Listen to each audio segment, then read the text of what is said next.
Cool. And we are now recording, so this will be what we upload to YouTube and all that. Welcome everybody! You're gonna be here doing some lovely Hot Ones challenge. We have our 8 wings of loveliness. Bowie will be getting his wings in a little bit, and so I will be doing 4 questions. Marcel will be asking us our questions. You can see in the bottom left the current levels, right? So we have teriyaki, honey barbecue, lemon pepper, jammin' jalapeno, Thai curry, mango habanero, wild and blazing. These are all wings from Buffalo Wild Wings. Um, Take the floor, Marcel. Okay, so first question for you, Lars, is Mm-hmm. how many hats do you have? As you can see, Oh, it's a good question. Oh God, I'm actually because I'm a unique hat collector, so I'd say about 80 to 90 hats. I 80 to have 90. Yeah, so I have 80 to 90 hats. A lot of them are more casual hats. As you can see, these ones are less casual. So the hats that I have, in terms of what I would call unique hats, right? So ones that I necessarily wouldn't wear a lot. I would say about 30 unique hats, and for like me, a unique hat would be like a top hat, would be the safari hat. More hats that have specific usages and are not necessarily meant for daily use, and are usually you're usually going to be representing different cultures. So like I wouldn't consider having like 5 top hats as all of them being unique, right? I'm usually I like to get like one of that type, and then that's how I kind of go through that. So, and my daily hats, I would say I would have about maybe like 10 daily hats that I usually change between. So those are going to be the ones that I'll have on like my bureau that I'll wear on a daily basis between like whether or not it's hot or cold outside. But yeah. Okay. Okay. So the second question is, what is the airspeed velocity of an unladen swallow? Ah, fuck. You're giving me a Monty Python question? I don't know. Can I cheat? Off the bridge of death with ye. Oh shit. Alright. Which wing are you, by the way, for the audience, which wing are you currently consuming? That's the honey barbecue. All right. Not bad. Give us a quick update on your current thoughts on spice. I'm not bad. For me, it's actually the barbecue. That's actually there it comes. There it comes. I can feel it. Oh God. The suffering begins. For me, I actually like spice and barbecue is actually the worst because I don't like barbecue, so the combination is interesting. All right. Okay. So the third question Mm-hmm. is, we're getting a like actual like kind of serious questions. What's a good way to streamline the infrastructure stuff you have to do as an exec? So when it comes to streamlining, for me, it's a matter of simplicity. The main prerogative you need to have is you need to simplify everything down to its bare bones, and as uncomplicated as possible. And I'm going to try to be a little bit more specific here. So it's a matter of whenever you create a new process, you want to have as little steps as possible, because the more steps you have in a process, the more issues that are going to happen, and the more complicated it gets, the harder it's going to be to explain it to newer people. So, I mean, another way you can think of this is like whenever I create a new doc or like say even a new system, right? You don't want to have more than like 2 or 3 clicks, right? Because the more clicks you have in a process, the more likely some issue is going to come up, and people are going to fuck up. Because, and this might sound horrible, but you really need to kind of treat it from like an IT's perspective, and that the users are always fucking idiots. So you have to treat them so anything you do, you have to like prioritize your audience towards like elementary school kids who are inept at any kind of technology. And it like that kind of mindset is what you need to make sure that your thing is as simplified as possible, because the other point is that you're not always going to be the person to explain a process to somebody. And so by making something as simple as possible and easy to follow, it's going to make it easier for other people to explain it to other people. So that's kind of like the more simplistic it is and the less verbiage and words that you need and whatnot, it's going to make it easier. So that's like a lot of like the where the Discord comes from, our data centralization, like even when it comes to like the process for like quest signups, right? There's one chat where they post, right? That's all. That's one thing. They post to that chat. An executive then takes that, puts it on the Excel sheet, and then the executive or admin is going to be the one that hands out all the roles and whatnot. And then the only other thing for the DM is the one chat for the quest report, right? So from the DM's perspective, there's two things that they need to do. Chat for putting it up, chat for when it finishes. And that's it. And that's kind of like, you need to make it as simple as possible. It has to be excessively hard to fuck up. As brusque as Lars' statement is, I fully agree. The more complex the system gets, the less likely it'll get interaction. We discovered that for every click that's added, interaction with the system gets halved. Like if there was one click, everybody participates. If there's two clicks, half of everybody participates. If there's three clicks, a quarter, and so on. So if we like wanted everybody to use a link for information, and we buried it, in a drive, in a file in the drive, behind a secondary file, right, nobody would use it. But if we put it behind a single link that had a direct connection, boom, everybody used it. Right. I hope that was a. And believe me, for me, but like it was only it's a really weird thing for me to kind of look back on. Is I've become very very interested in like knowing the back end of things and knowing the back end of like even just out in the wild, like when I see different organizations, I'm always like, oh, I wonder like what their back end is, and it's like I feel like being so ingrained in this club and being so and being very active in our club's back end, it's like it's literally left an imprint on me to like I now have like this very specific focus on like what other people's back end is and like trying to simplify their own back end. That's called PTSD, Lars. Yeah. I think I guess a good example of that is I've been pretty aggressive at trying to like attempt to get other clubs onto Discord and like be a preacher of Discord to other clubs and like what the good Lord Discord and Google Drives can do for your club, my Lord and Savior kind of deal.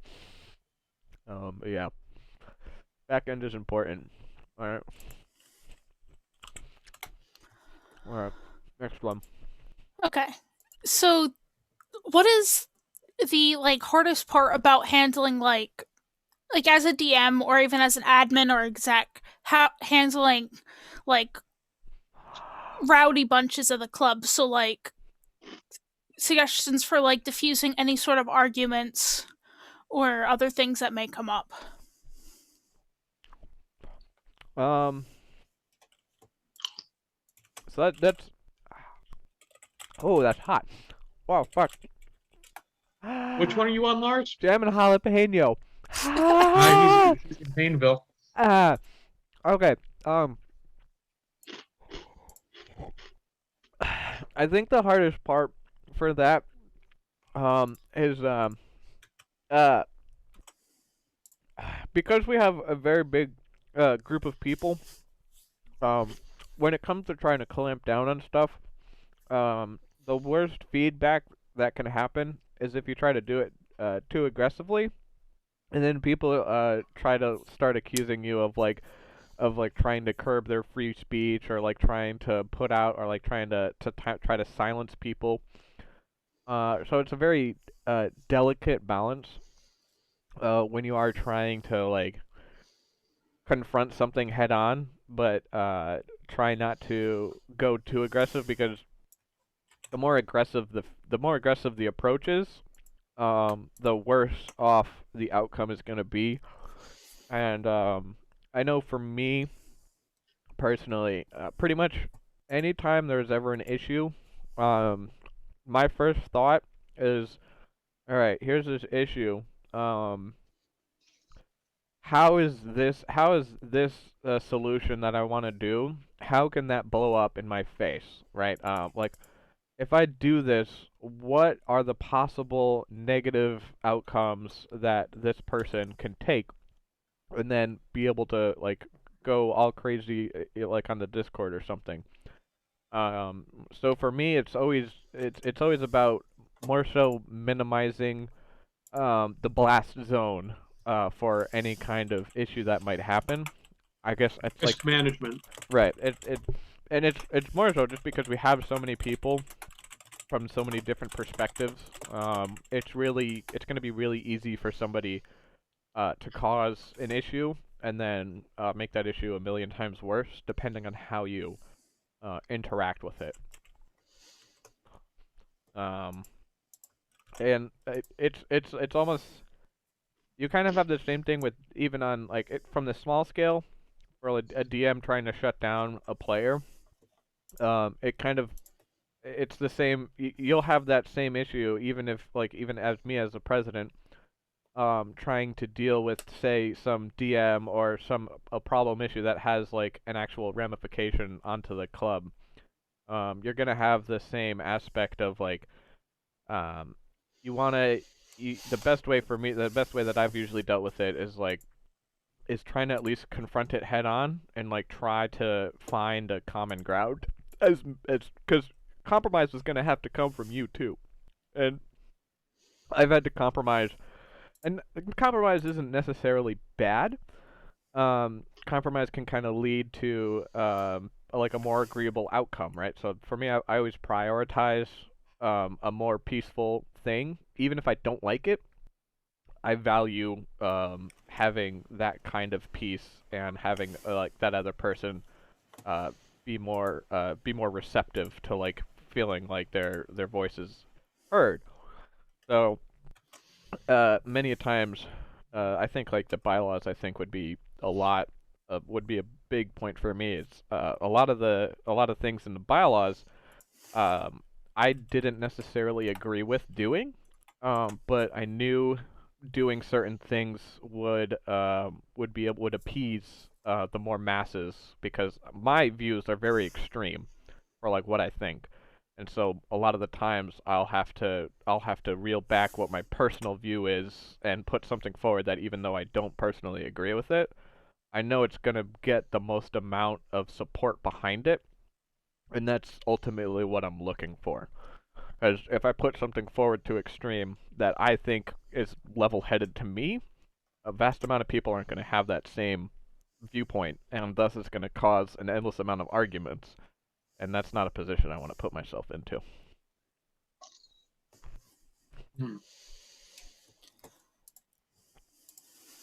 Lars, do you want to head forward to the next level of spice and hold there afterwards? Because my wings should arrive soonish. Oh, Well, that was the 4 questions for 4. Lars. All right. I'm still waiting on my wings then. Okay. Are you okay? It's hot. It's manageable, but it's hot. 4 more levels to go, Lars. And you motherfucker, you loaded our back end too. Like the mango, habanero, wild, and blazing are like the top 3 fucking hottest wings. What can I say? Mango's my favorite. I'm Remember, hanging in there, if it was up to me, the Caribbean jerk would be up there too.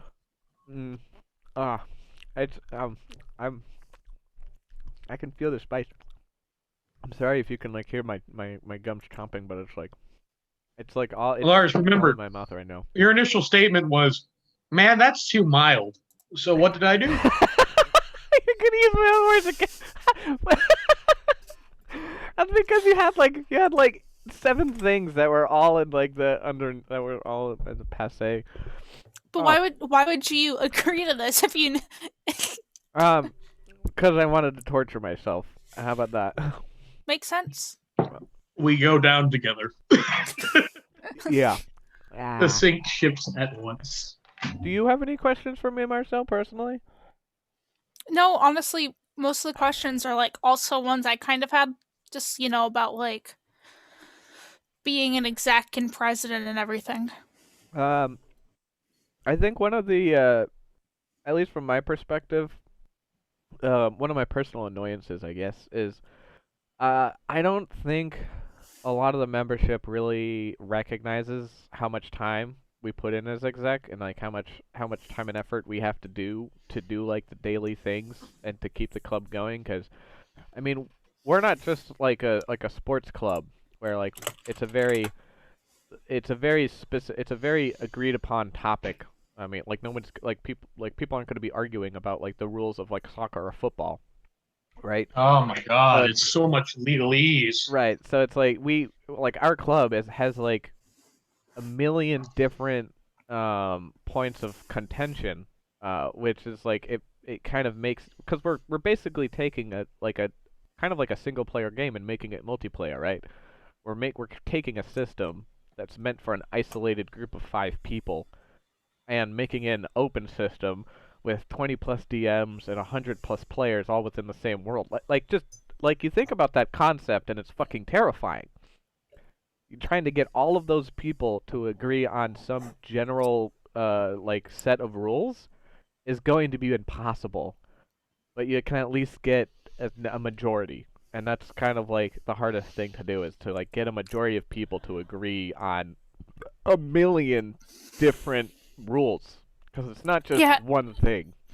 And it's also the thing where it's like even the books say this is just a guideline. Your Right. DM has final say, but that's I hate that. Oh, Yeah. your point. That's what Bowie always brings that up. It's like the like in the everything is a guideline, right? But it's like for me, my perspective is like no, that's for a closed group with the Yeah. one DM who's controlling everything.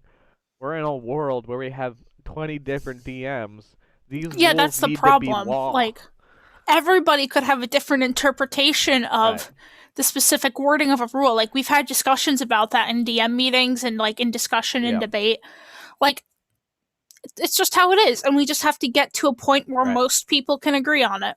And it's like on that point, it's like a lot of people tend to be like, oh, I don't like this ruling. Oh, this is unfair. This isn't balanced. And it's like, yeah, no game is ever going to be balanced, but we accept the good with the bad. Like at a base level, for me, it's like the PHB and everything. Like these are all books that all have the same information that we can all easily like get to and at least at a bare minimum agree on.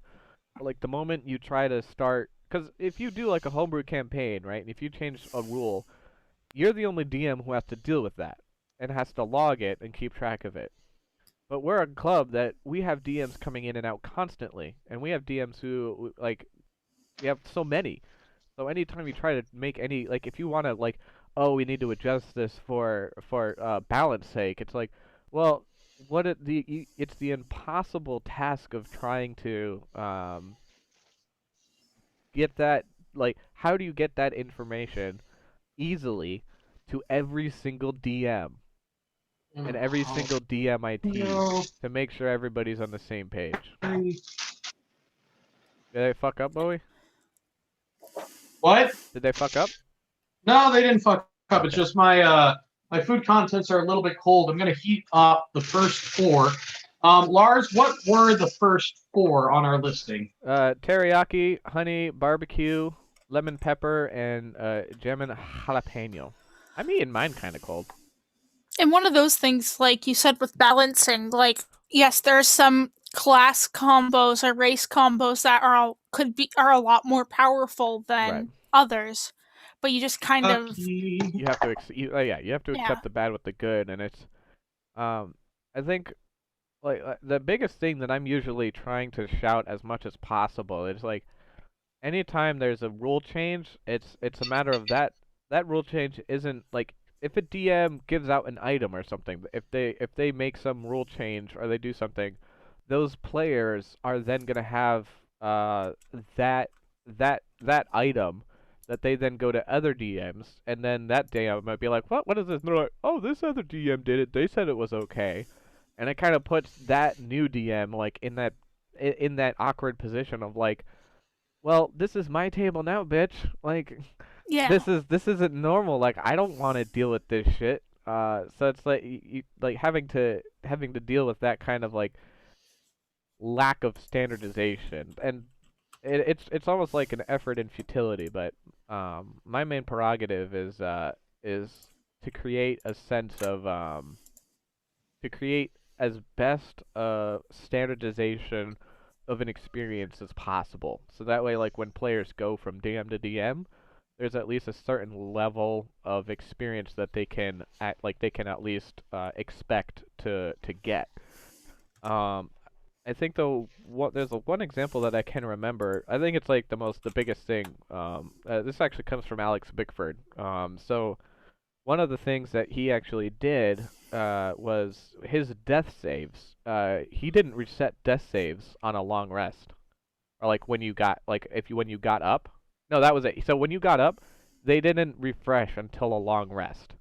So like if you went down and you had 2 death saves, when you would get rezzed up, he would keep those 2 death saves on you. And so when you went down again, you would only have 1 death save left to make until you just fucking died.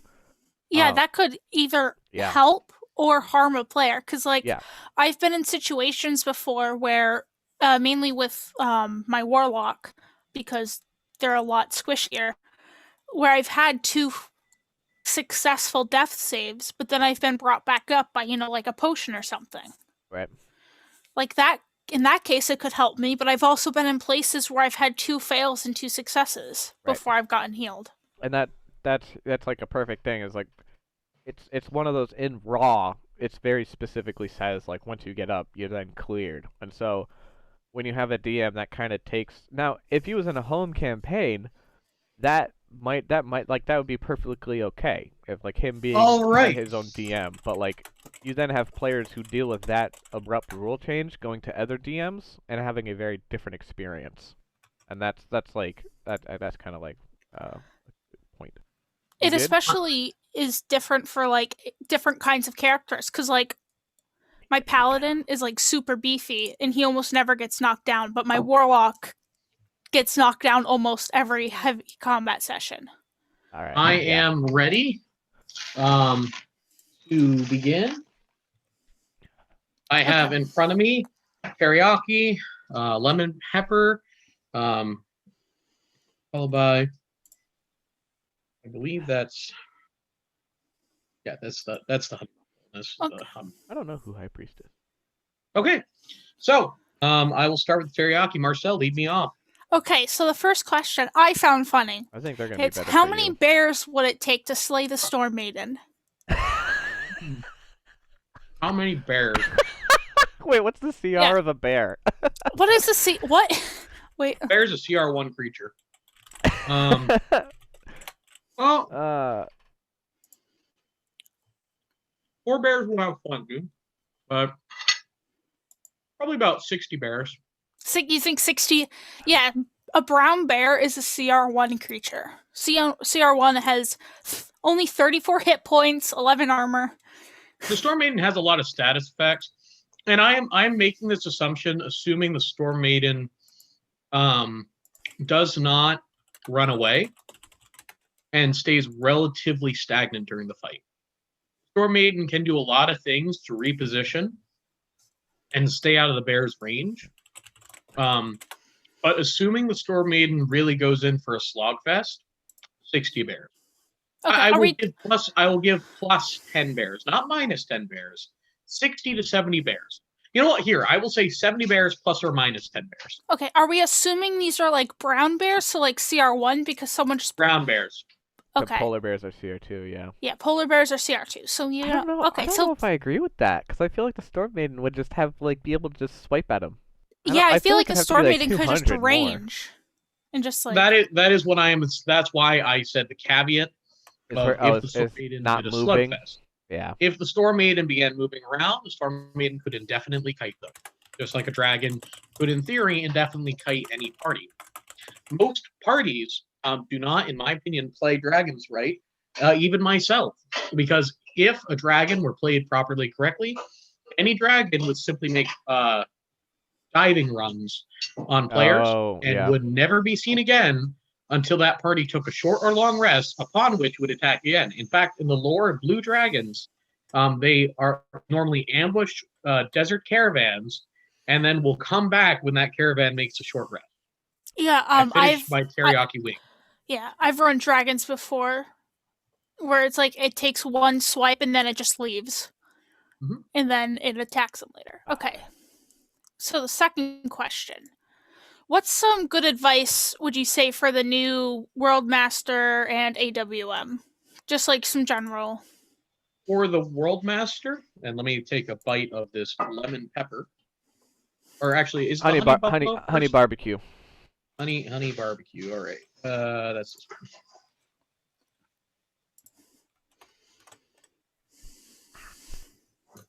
one. So for the new World Master, my main advice is to not be scared about saying no, especially to a lot of people. I've had to say no a lot, and I've had a lot of DMs try to subvert me saying no, and it always breaks my heart when a DM tries to go behind my back.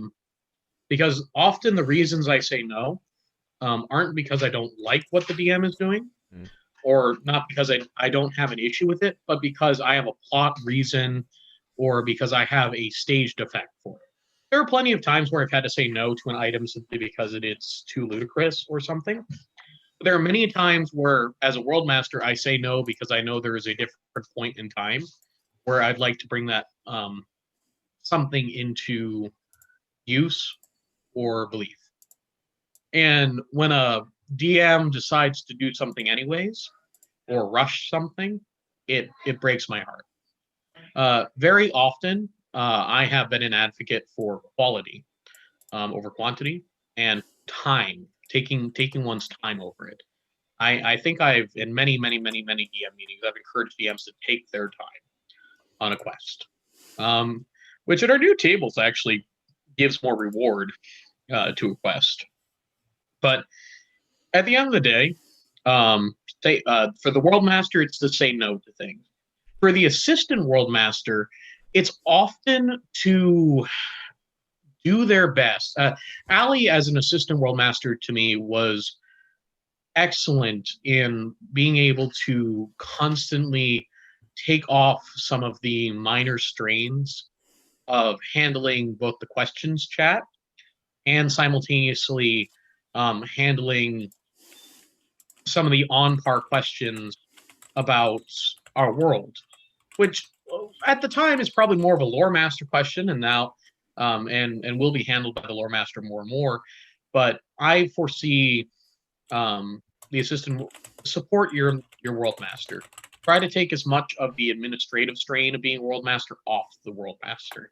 They can focus on story. It'll result in a better story, and also it'll give more in-depth lore knowledge to you as you have to work in the nitty-gritty of the lore itself. That's my advice. Okay. And what's a ruling you didn't expect you would have to make? Like something that was just like bizarre, or like some funny situation that a player's come up with, or even, Oh my God, there's so many. Off the top of my head, I'll name three quick ones. The first and foremost is the amount of time it takes to drink a potion. It's an action, goddammit! It's in the fucking raw. I know it's in the raw, but initially the entire club was under the synopsis that potions were a bonus action. When I mean the entire club, not a single goddamn DM, the World Master, the Assistant World Master, every single individual was under the assumption that drinking a potion was a bonus action. It is in a very specific spot, to be fair. It took me a while to find it. And when it was brought up in the most kind of, I guess it's so. But there was a lot of contestation to that ruling because everybody had been doing it the way it was. Yep. And it was kind of brought up in a moment of high-level combat. And the contention was made that, Oh, the yeah. Love Master's doing this just because he wants to screw over a player. That was not the case. So we had an entire competition to prove that you could not drink a potion in under 3 seconds, which is the rough timage of a bonus action. One glorious individual, drank it in 3 seconds. I wonder if that's the person who's saying that you gave them an upgrade to allow them to drink one as a bonus action in the chat. It is the only individual who may in this entire club. I remember a pretty sketchy ruling you made a while ago during that same and I think you know exactly what I'm talking about. It's a ruling you haven't lived it down. I still have it, and that ruling was used in the most recent combat encounter against the Storm Maiden. That unconscious creatures are a willing teleport entity. Otherwise known as unconscious creatures are always willing. Which is a terrible sounding ruling. Yeah. But it just means like they're unconscious for like they're down. They're effectively like objects for like dimension. I'm reading the chat and it's Boney. No, Boney was an augment upgrade. That's a very rare item that I slotted into his pack. It's a Gavin's watching us. That's more of a valve system. And that it takes an action to slot the potion in, but afterwards he can use that potion as a bonus action. After using an action, it's kind of like preloading a potion. Is the best way I can describe it. That seems almost like a waste that you have to. It takes an action and a bonus action to use it. Well, I guess it's different if you like do it before combat. Mm-hmm. Oh, that's the big thing. Gotcha. But isn't taking an action before combat? That's kind of like a shitty way of like getting around the rule, but I mean, whatever. It's also built into his suit. But yeah, that's it. So I've consumed the lemon pepper, the honey barbecue. I've consumed all the lightweight stuff. Now we're on to the jalapeno. Okay, so I actually really like this question. What was the hardest part about picking up the incomplete story of the Moonshays? Because I know that was a whole thing. Yeah. A lot of people, when they criticize the plot, I don't think realize that I didn't write this plot. And I actually didn't vote for the Moonshays as our setting of choice. I voted for Tarek, which is the floating ring world choice. I was a big fan of Alex's story writing. Still am. I believed my lore master. I've always been diligent in believing in my superior's orders. That is a leftover from my time in the United States Civil Air Patrol. And when it came out that what Ryan was telling us about the lore wasn't what was necessarily in the lore, and we were trying to, once he had departed and wasn't answering questions as often as we needed to. That was a nightmare. The exact same thing. Yeah, we had to we had to effectively figure out what the real lore was, because we couldn't rely on his headcanon. And we had already had to make severe adjustments to the lore, like populating Gwyneth, all of Gwyneth, from ruins to an actual civilized population, which was a massive department from the lore. The Sahaglan city of Kreslak became a human admiralty city with huge departures from lore were made. But we effectively, I had to take what homebrew lore we had and mash it with what lore we had. We had a 1E source book that started to float around, but it didn't come into my possession until winter break. And that exact same winter break that it came into my possession, we discovered a huge trove of lore from 4th edition. Oh, yeah, I remember that from Moonshade. That 4th edition lore was also the same lore from the map we were using. Yep. So we decided to go with the 4th edition lore. And the main complication was that I had DMs who wanted to use the 1st edition lore. I had DMs who wanted to use the 4th edition lore. I had the Forgotten Wiki articles were beginning to be published online in the 2nd year of the club's existence. Like, they were just being electronically published. So lore that didn't exist when the club initially started the Moon Phase started to exist online. So all of a sudden, I had DMs be like, "No, the lore's right here. Look, it was easily researchable," and I just have to kind of moan at them because, like, what else can I do when I can say that it didn't exist when at the time? So really, it was a difficult nature of dealing with lore that didn't exist for a setting. It truly our setting is we've tried to make it as in line with the lore as we can, but it truly is a homebrew setting of the Moonshades at this point. Yeah. I mean, even just figuring out the year. I remember that was a whole dog and pony show. Just like, what fucking year are we on, and like whereabouts were we from like posted lore? Like where did the diverge happen? All right, I've eaten the last of my wings. Honestly, they're all fine. I will say the habanero. I can feel a slight spice in the back of my throat. Yeah, I'm gonna go warm up the next 4 wings, and we will begin. Yep. All right, I'm not looking. This is when it gets This is when it ramps. All right, because it's actually I'm gonna heat up the next 3 wings because I don't want the blazing on the same plate. don't want the contamination. But yeah, well, if I mistakenly eat the blazing,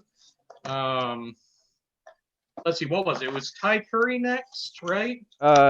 Yep, Thai curry. Well, just put them in a clockwise rotation. So like top left is Thai, and then go all the way so that the bottom left will be blazing, and then that way, well, it's gonna be spinning. So we'll put like a stick, or like some kind of thing on the top left, and then you'll have a reference.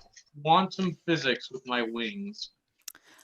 I know, like, as a player who's come in this semester, it's definitely been like the fact that the Forgotten Realms wiki is updated now, or more updated, it's definitely been helpful. Yeah.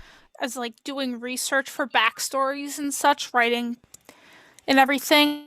But yeah, I've heard things because I've made a lot of friends who are more veteran members of the club, like, that have explained how it's been kind of difficult. Yeah, it was never easy, and a lot of it was also complicated by the fact that early in my administration, I literally had to, alongside a couple others, build the administration in the first couple semesters of the club. Like, the DM Council did not exist in the form that it exists. That is today. Yeah, and the exec core did not exist. Like, we had a lore master, but that was a much more vague concept than it is today. I think a lot of the issues that we kind of had, and like, is that when it came to like giving lore and giving advice to like DMs and whatnot, like before the Discord, pretty much everything was word of mouth. So like every DM's knowledge was Swiss cheese, and it was a game of telephone.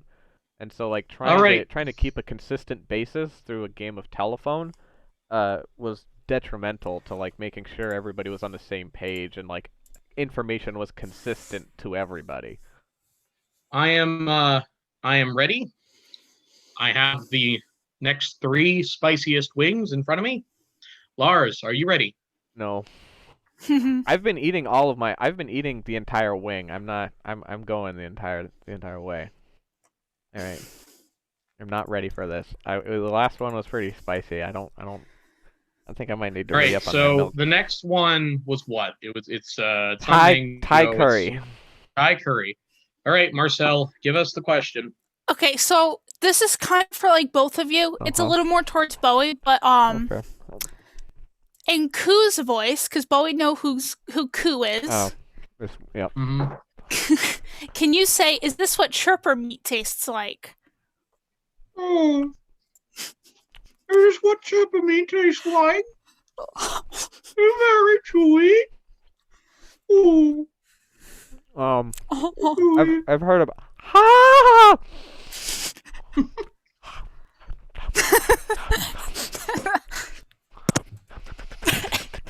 Lars is suffering. Oh, I just like to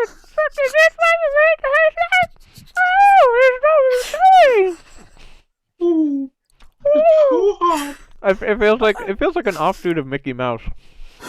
It's kind of what it sounds like to me. This meat tastes great. Is this the hind legs or the heart?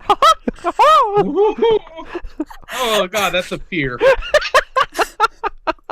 That one on the fear chart. for I me. like the eyeballs. They're nice and squishy. Oh. Yeah, that's Mickey Mouse. Yeah, no, Yeah. that's fear. Actually, that one was less spicy than the habanero for me. This is All right. This is hot. I can still feel this one. I can feel it in my throat. Is where I can it's going backwards. All right. All right. Now we're on to the mango habanero. Oh shit. All right. You ready, Bowie?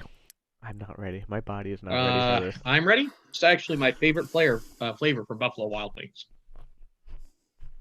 Ready? Okay. Yep. So I can't do. It's a very specific question. Okay. Uh-huh.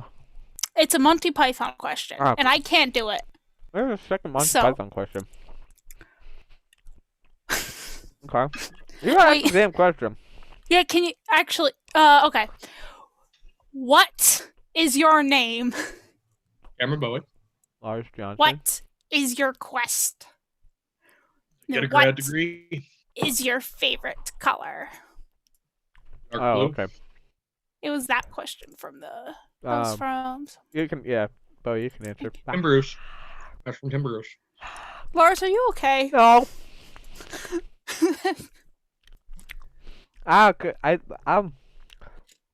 That's spicy. That's spicy. That's a little. I have to eat this, and I still have it. I'm still eating it, so it's like it's just continually hitting me. I need to eat it as quick as possible. I chew too much. More Lars. Whoo! Lars Johnson, to be the greatest ever, and purple. Oh right, that's why DMs are purple. Yes, correct. Oh, God. Is this not killing you? This is a lot.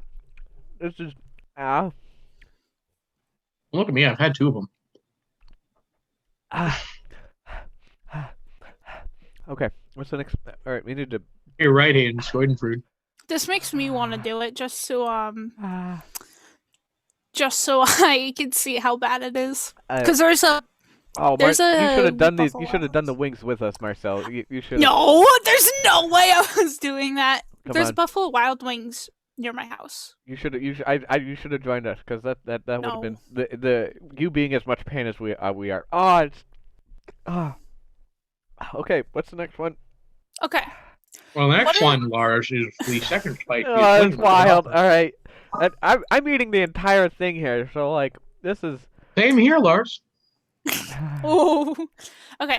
What was the most what the fuck moment of your time as an executive in the club, including previous positions, not just World Master and President?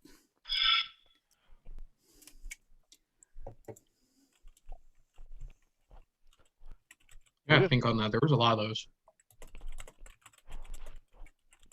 This is spicy. I'm gonna eat this entire wing. Answer. Oh, that's a spicy question because there's a lot. Oh, So, off the top of my head, my top three from least to greatest. My least was probably being woken up at 11:30 p.m. by Lars Johnson to respond as the World Master, not as the Inquisitor, to respond to an emergent call to help a DM, and arriving on scene to not Oh. find the individuals who I need Yeah. to talk to, but rather their players, Yep. interviewing them like a cop, Yep. and then staying behind till 1:30 in the morning, that was not a fun night. have an impromptu exec meeting with Lars. The second weirdest was after our St. Patty's Day event.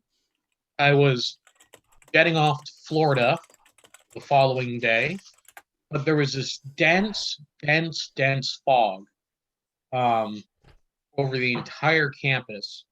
And me, Oh, I remember that day. I think Kristen, and I want to say it was Lars, were heading out the back end, and Tristan walked 5 feet in front of me and he disappeared into the fog. And he was on my quest to return to High Clawdle. And I was like, am I actually walking into the mist of High Clawdle? And then I would say the most surreal and probably the most saddening was the day before we left for COVID. I was having a talk with all the executives, and then I had a game for 4 layers down with Lars Varkarian, or with Lars David and Hayden. And as we were finishing up that game, I looked over and I was watching Hayden DM, and I began to realize that that would be the last time I probably physically saw Hayden for a long time. And it really unnerved me as a person because I had worked so closely with him for years. And I considered him a friend, and it really disturbed me because it was the end of time period. So yeah. I can agree that that one night was that was probably one of having to do an emergency run to that. That was probably one of the more worst nights that I've having to be in. I mean, we ended up having some good stuff come out of it, but it didn't make that situation any better. Let's see. I think now this is actually something that I actually haven't really told a lot of people because this is actually it was a very subtle moment. And I think it was this is probably my biggest what the fuck moment for me. And this was back when we were doing bylaws. The first round that we did. When we had a bunch of when a lot of people came out of the woodwork that had been there for a while were coming back and giving us grief, more or less. That was surreal. That was a bit surreal. It was very surreal. And I would say it was during that point in time, the Senate was not something that had like a concrete like how it operated. Because and it was mainly because the wording of the Senate at the time in the bylaws was very vague at best, and so everybody had their own interpretation for what exactly the Senate did, and even like exactly how much power they had per se, like where exactly on the power scale in our club were they, and this was, and at the time, Kat was the VP, and I personally have no, it's whatever. She was a VP at that time, and it was during one of the meetings, that we were talking about, during one of those, meetings when we were doing bylaw stuff, and it came up that like, oh, if we wanted to introduce something new, we'd only be able to present it at that meeting, and then we'd have to wait until next week to actually to vote on it, as that's what the bylaws are, right? You have to bring something up to viewing, and then next week that's when you vote on it. And still remember it very clearly that Kat was sitting pretty close to the front, and she just kind of whispered like, "Oh, we have all 5 Senate members here. We could just all 5 Senate members could just vote on it, and then it gets put into the bylaws." And I just like my brain exploded because it was in that interpretation of the Senate that there was this assumption that the Senate themselves was above the bylaws and what they said themselves, and that the Senate could just do whatever they wanted and vote on whatever they wanted and just ignore whatever the bylaws said. Yeah, the bylaws was a very traumatizing Yeah. thing for the club. So I'd But say they did get passed eventually. so that to me is like it's a very distinct memory for me, and just like because I mean at the time I was kind of in disbelief that she actually said it, so like I didn't really even say anything, and we moved on, and that didn't happen. I kind of gave her a glare, like I was like no no no no no no no, that's not how that works. So fortunately we didn't have to go into it too much. We were able to kind of, but just the idea that came up. And I think the only other well, Thanksgiving obviously it's not something we talk about, but that kind of was a big what the fuck in terms of how very quickly it just rolled downhill. And there was this was when we were doing Winterfest.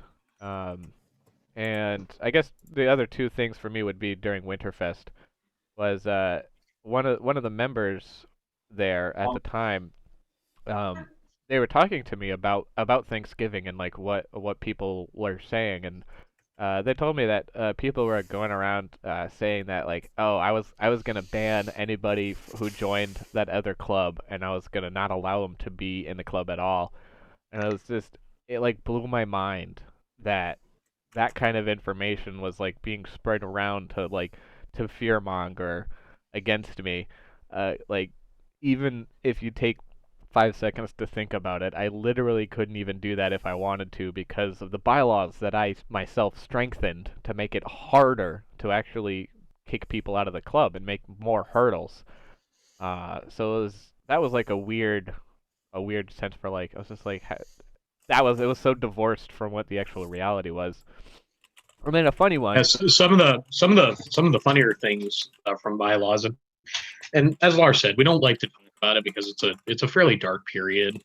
Yeah. But one of the funnier things that did come out was there was one week where Lars introduced a passage that he really stripped my position of a lot of authority. Yes, you had too much. Yeah, that's fair. That's fair. I agree. I agree with him there. But he stripped my position of a lot of authority, and there were claims that he was trying to make me a dictator from that, like the bylaws were us trying to seize power through it. It was not. In the We club. had less power. and the provisions that he wrote in the bylaws both made the presidency and the world master weaker. Like it strengthened the Senate. It made Inquisitor like more independent. Yeah, it just made our positions weaker and gave the Senate a little more autonomy and it honestly more, if anything, the bylaws that Lars wrote gave more definition to each department. Like it clarified what each department was and their positions relative to each other. And that really, at the end of the day, it was just like it was just ridiculous. And it's set in my mindset for a long time. And I guess when you ask like the three things I remember most, for being weird, it was weird, but it was a bad memory. It wasn't like Twilight Zone weird. There are a lot of rulings I've had to make. Like there was one time DM Ryan tried to raid a town, and I had to calculate the caloric intake of horse meat. Oh, he was feeding rebels and he had to feed an army of like 4,000 rebels. So I had to figure out pound for pound how much a horse would divvy out into ration packets. And I spent like 2 hours in the morning breaking down a small town of 300 people into ration packets. Like how much rations can you make out of human beings, their livestock, in their? Was that the human beef jerky? Because I remember that having. Oh having no, that's having a Keening. That's a Keening thing. That's like probably one of the more disturbing things I remember, having to like talk about like what would be the waste percentage of human meat to make to process into jerky, and I was just like, why the fuck is this a question? That was a Keening thing. In my time as an office, I have had to discuss cannibalism, the human ratio of how many kids you can turn into jerky. Yeah. I've had to discuss the viability of turning a town into food. Yeah. Yeah, the FBI requests to know my location. They already know. I ran for office and they let me. I Anyways, think. hey, let's move on. Let's Well, move on to our final wing here. I do have my one thing. The third thing for me. And the third thing for me is actually is more of a funny thing. It's not as heavy as the other ones. And this was actually during Winterfest when we were making the dragon. I'm not an artistic person. I'm not. I'm a lot like I make something, and I put the information out there. It doesn't look pretty, but it works. That's how I function. All right. That's just what I am. And it was during one of the nights that Allie, she's a saint, and she's a very good artist. She knows what's going on. And there was like 8 to 10 people there at the time, and Allie left, and she was going to class, and I just remember her just walk out and be like, "All right, you're president. You're in charge here. Figure this out." And she just walked away, and I just like it was in that moment I was just like, "I'm not qualified for this. No, no. Why is it me?" I just had to like, I had to just like make up as many small tasks and like, yeah, that looks good. Work on this, and I was just in my head like, I shouldn't be here. I'm not. I don't. Why do I have this authority? I'm president. This is bullshit. Why do I have this authority? Yeah. I'm president. This is bullshit. Marcel, can you put that into no context, chat? Why do I have this authority? I'm president. This is bullshit. Exactly. That's exactly my line of thinking in that fucking current moment in time. All right, Lars, I have one question. Yeah. Are you ready to die? No. I've settled down. So this is the one I'm actually most scared about because yeah, it's hot. Yeah, you're right. It's blazing. All right. Ready? Bon appetit. Down the hatch, huh? Oh.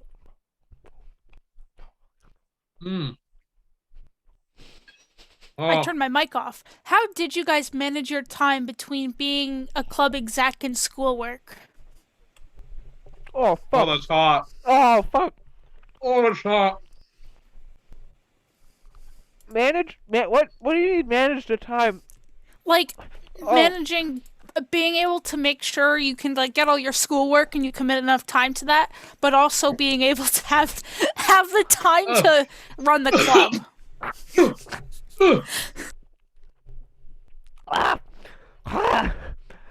There is. Where's the teriyaki wings? I can cool it down with the other wings. It's Hold on. effort in futility. The club demands a lot, and there are times where you might need to prioritize the club over your own school stuff.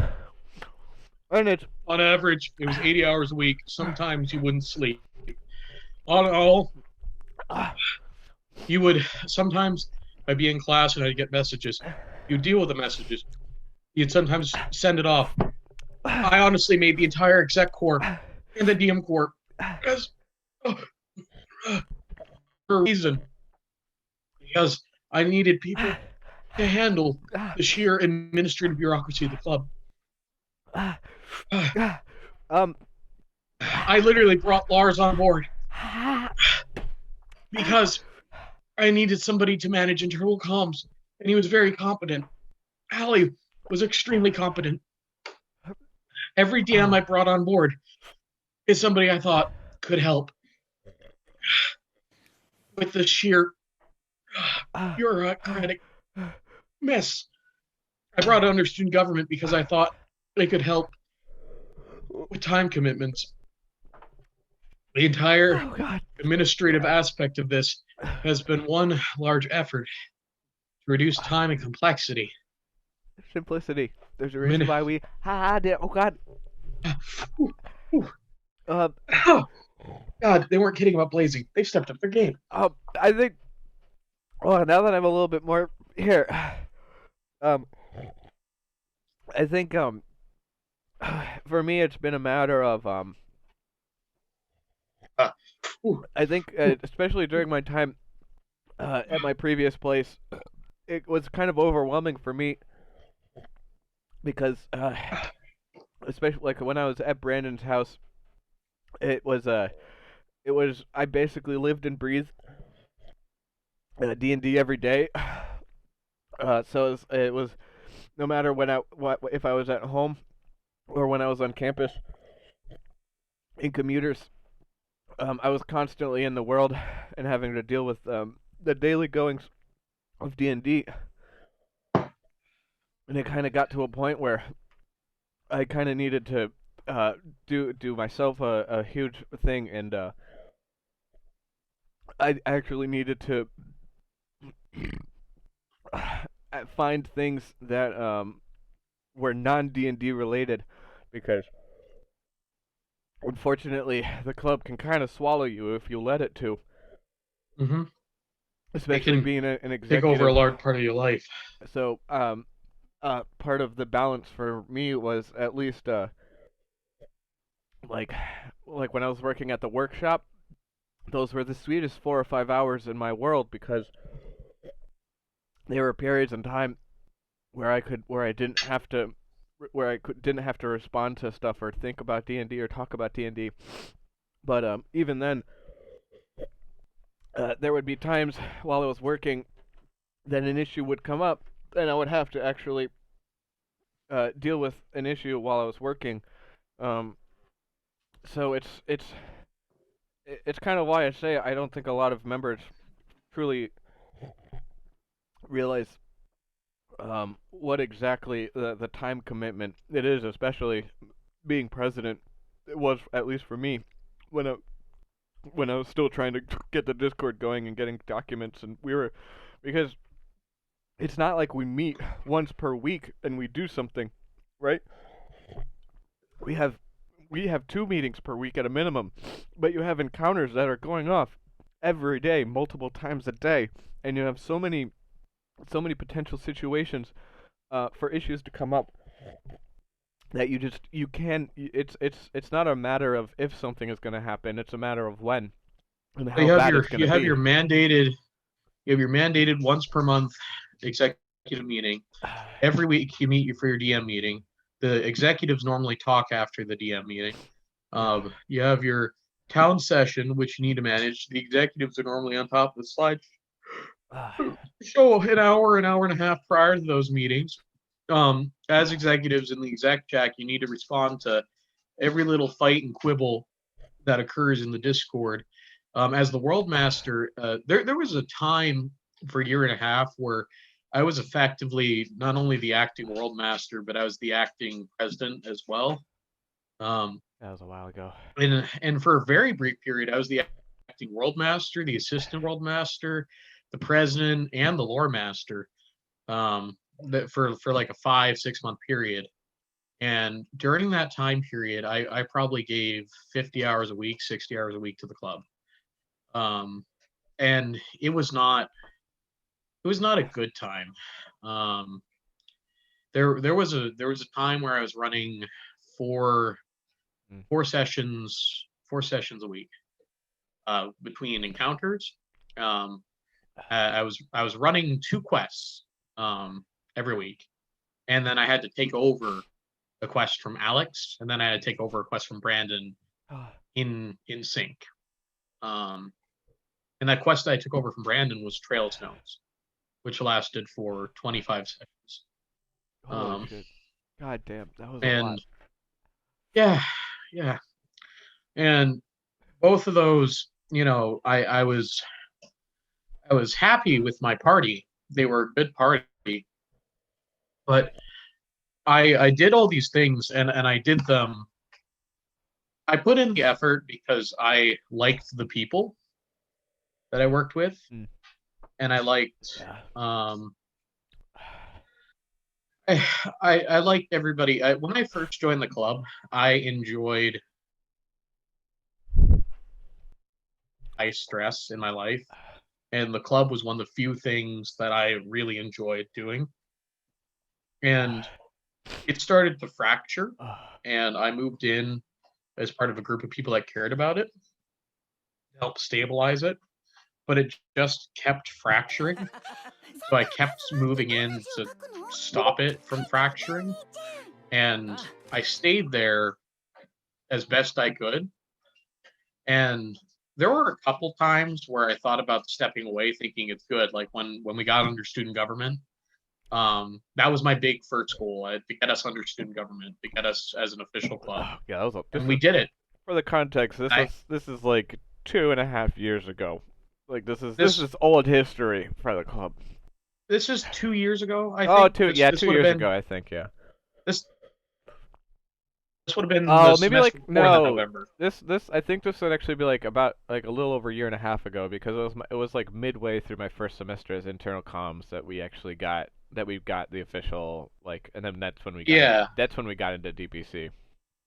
yeah. And I thought I could leave.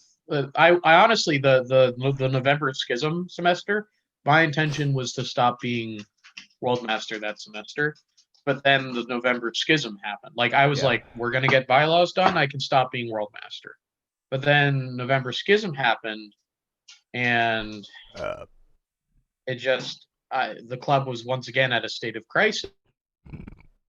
See us through a state of crisis, and then the next semester, I thought I could retire again because we got through it. The club was kind of restabilizing. We were kind of recongealing in Neville. And then all of a sudden, an international pandemic sends us all online. So Yep. I stayed on for another semester to make sure everything was stabilized. And we're here. And I'm happy. We're good. Everybody is good. I can proudly say that everything's stable. I can kind of parrot a lot of what Bowie's his kind of feelings there.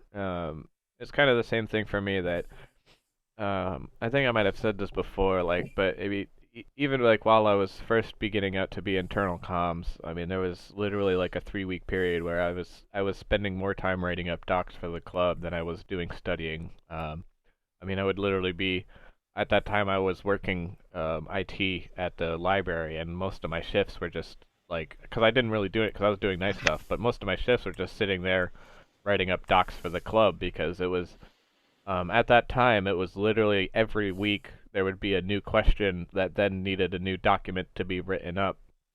So I put in a lot of time and effort, even getting the Discord on, doing data centralization, just doing a lot, even event planning. Like the second Extra Life thing that we did, that was a lot of That was a planning. lot of effort. There was a lot going on in the background, and I mean, or even like I know for like myself when we even and that was actually when I was internal comm, so I was still a little bit hesitant about taking so much of a lead.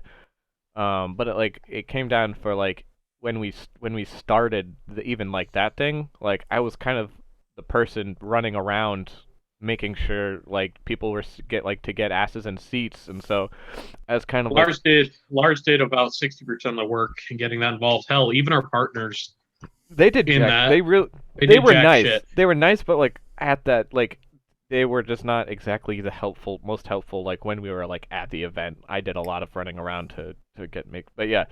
Yeah, special thank you, by the way, in hindsight, to Tim Bruce, Kevin, Ali for sticking it in there so long, and I want to say Casey Theobald, Anil, Gavin, Samuel. There's a I'm trying to think of the list people who ran the.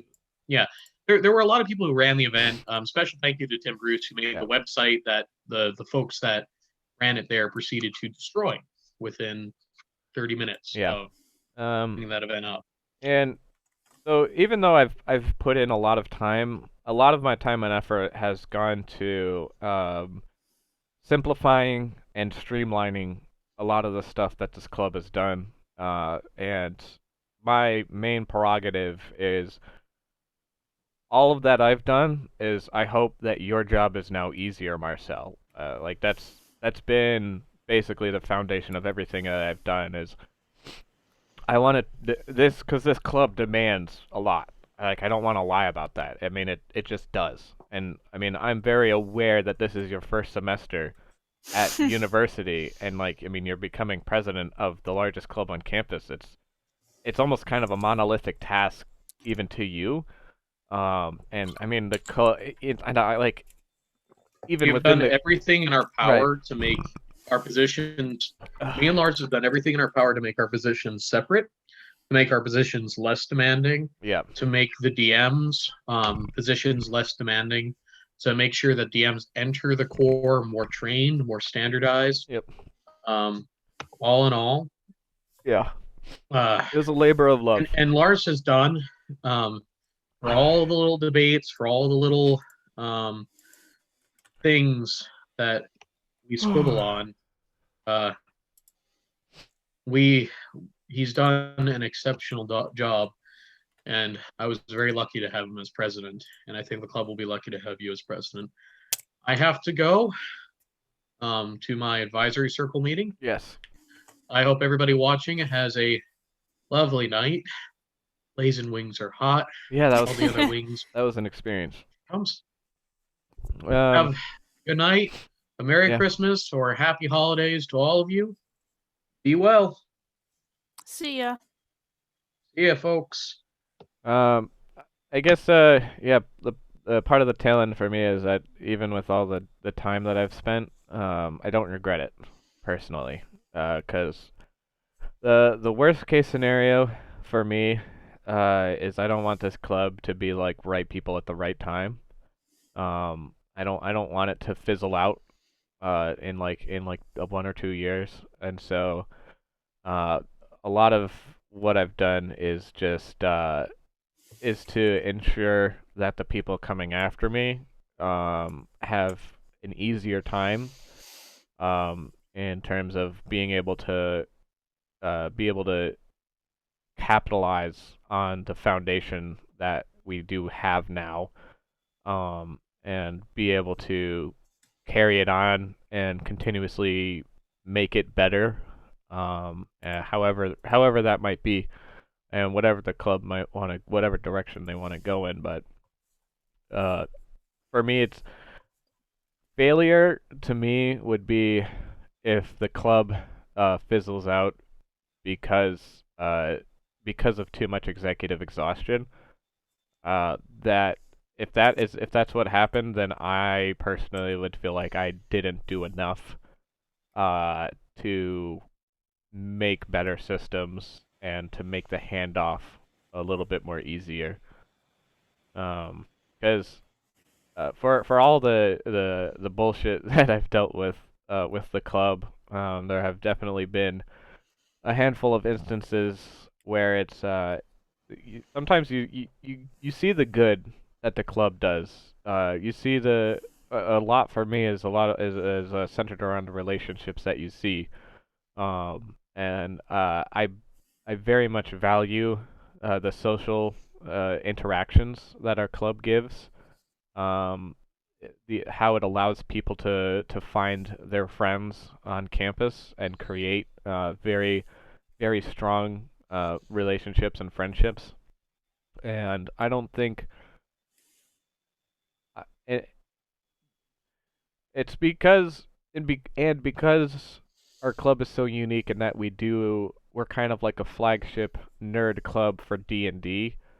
I do treasure the special experience of that. I don't think there's anywhere else that I could have had the same leadership training and experience that I did in terms of running this club. So for all of the time that I've spent and all the times that I've come close to wanting to quit, I'm glad that I didn't, and I don't regret a day. I'm super happy about what I've done, and even if a lot of people might not like me, even if a lot of people don't have the best view of me, that doesn't necessarily bother me. I I can at least know myself that when what I've done to the club for making the Discord server integrated into the club, for doing the data centralization, for doing a lot of the streamlined of like processes. I think at a minimal level, uh, I've paid off my debt to the club. It's kind of part of what Bowie said in terms of kind of staying on is especially I definitely stayed on after the schism, and I only ran for president last semester because nobody else did.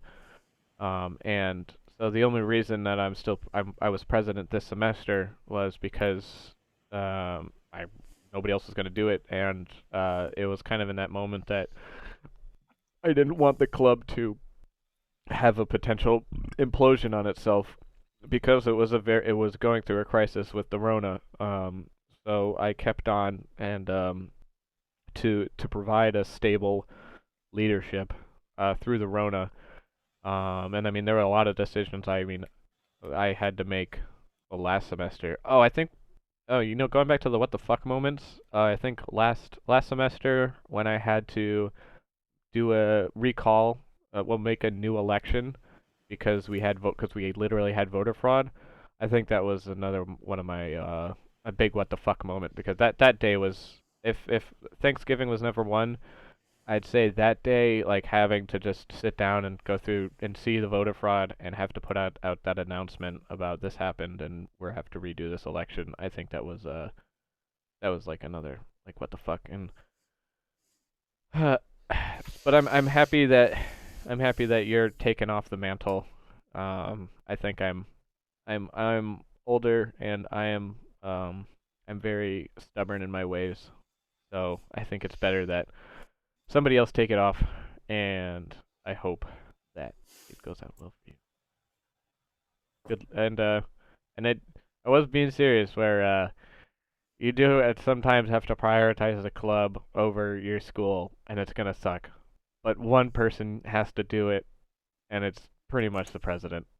Yeah. So that's and it's gonna be a really hard balance to have, but it's one of those you gotta really chunk down when stuff comes up, when stuff might take 5 or 10 minutes or a half an hour. You really just need to buckle down, and you just need to get out that announcement. You need to get out this. You need to reply to this. You need to it's all about doing the small things in a reasonable time to just get them done. Um, and that's kind of like the best way that I've been able to create a balance, I guess, is to kind of put things into proper sections. I think I guess that's the end of that question. Yeah. I regret nothing. I'm happy about everything, but the club can take everything if you let it. You really have to be cognizant of the time that you put in. All right. I'm going to stop the recording. Adios, peoples. Man, hour and 20 minutes? Good lord.